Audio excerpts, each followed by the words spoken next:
नमस्कार। भोलेनाथ की नगरी काशी से मैं विभाष भादुड़ी मन बंजारा का अगला एपिसोड लेके आया हूँ। आज का विषय है कलयुग के मनुष्य को कृष्ण से भी अधिक कठोर होना होगा। महाभारत युद्ध समाप्त हो चुका था। युद्ध भूमि में यत्र तत्र योद्धाओं के फटे वस्त्र, मुकुट, टूटे शस्त्र, टूटे रथों के चक्के, छज्जे आदि बिखरे हुए थे और वायुमंडल में परसी हुई थी घोर उदासी।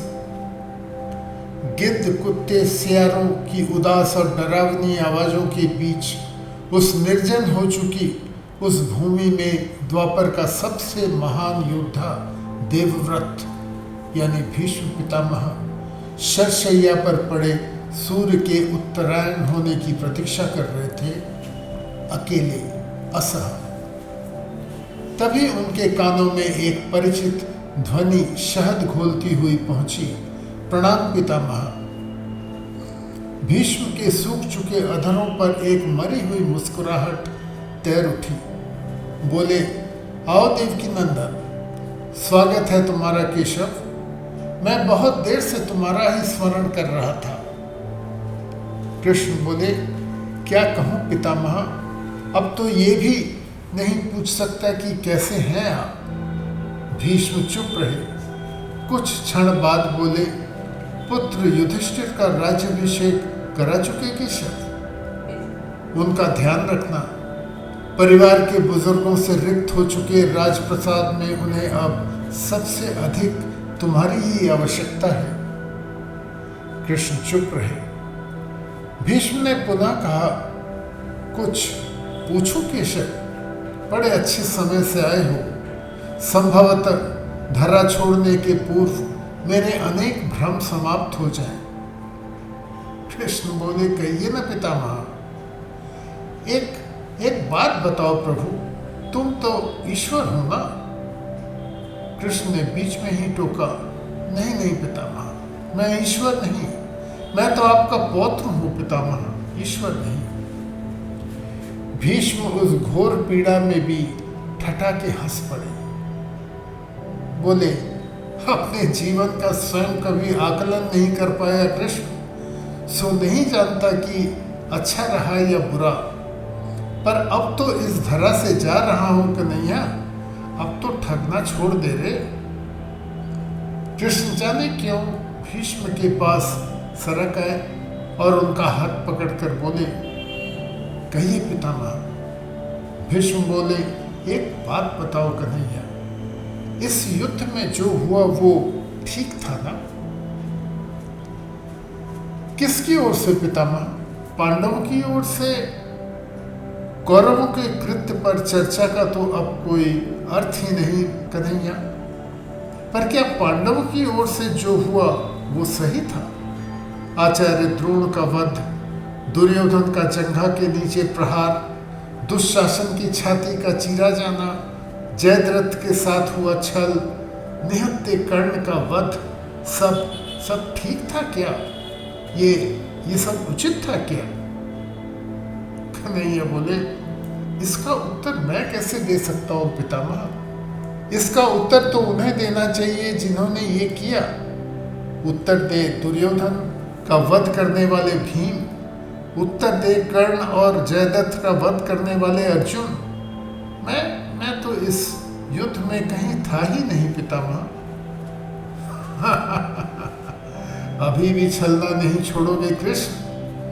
अरे विश्व भले कहता रहे कि महाभारत को अर्जुन और भीम ने जीता है, पर मैं जानता हूं कन्हैया कि ये तुम्हारी और केवल तुम्हारी विजय है।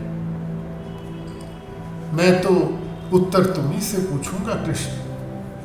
तो सुनिए पितामह, कुछ बुरा नहीं हुआ, कुछ अनैतिक नहीं हुआ, वही हुआ जो होना चाहिए। ये तुम कह रहे हो केशव? मर्यादा पुरुषोत्तम राम का अवतार कृष्ण कह रहा है। ये छल तो किसी युग में हमारे सनातन संस्कारों का अंग नहीं रहा। फिर ये उचित कैसे हो गया? इतिहास से शिक्षा ली जाती है पितामह, पर निर्णय वर्तमान परिस्थितियों के आधार पर लेना पड़ता है। हर युग में तर्कों और अपनी आवश्यकता के आधार पर अपना नायक चुनता है। राम त्रेता युग के नायक थे, मेरे भाग में द्वापर आया था। हम दोनों का निर्णय एक सा नहीं हो सकता पितामह। नहीं समझ पाया कृष्ण, तनिक समझाओ तो। राम और कृष्ण की परिस्थितियों में बहुत अंतर है पितामह। राम के युग में खलचित्र भी रावण जैसा शिव भक्त होता था।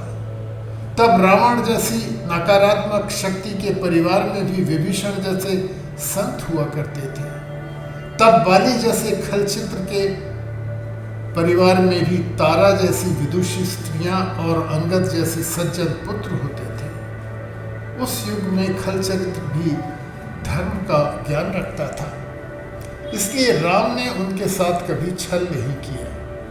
किंतु मेरे युग के भाग में कंस, जरासंध, दुर्योधन, दुशासन, शकुनी, जयद्रथ जैसे घोर पापी आए हैं।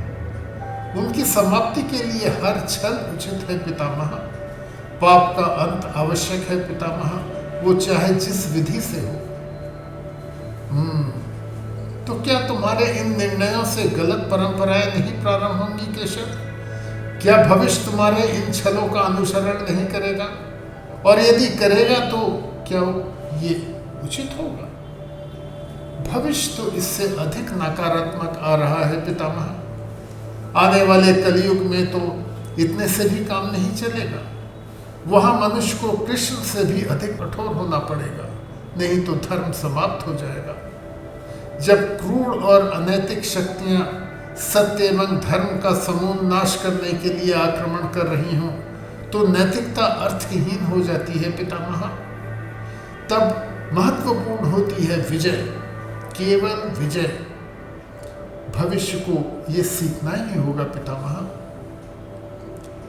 क्या धर्म का भी नाश हो सकता है केशव? और यदि धर्म का नाश होना ही है तो क्या मनुष्य इसे रोक सकता है? सब कुछ ईश्वर के भरोसे छोड़कर बैठना मूर्खता होती है पितामह। ईश्वर स्वयं कुछ नहीं करता, केवल मार्गदर्शन करता है। सब मनुष्य को ही स्वयं करना पड़ता है। आप मुझे भी ईश्वर कहते हैं ना, तो बताइए ना पितामह, मैंने स्वयं इस युद्ध में कुछ किया क्या? सब पांडवों को ही तो करना पड़ा ना। यही प्रकृति का संविधान है। युद्ध के प्रथम दिन यही तो कहा था मैंने अर्जुन से, यही परम सत्य है। भीष्म अब संतुष्ट लग रहे थे। उनकी आंखें धीरे धीरे बंद होने लगी थी। उन्होंने कहा, चलो कृष्ण, ये इस धरा पर अंतिम रात्रि है, कल संभवतः चले जाना हो। अपने इस अभागे भक्त पर कृपा करना कृष्ण। कृष्ण ने मन में ही कुछ कहा और भीष्म को प्रणाम कर लौट चले। पर युद्ध भूमि के उस डरावने अंधकार में भविष्य को जीवन का सबसे बड़ा सूत्र मिल चुका था।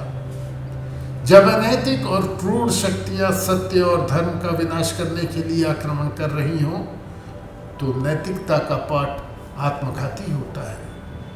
धर्मो रक्षति रक्षति रक्षति।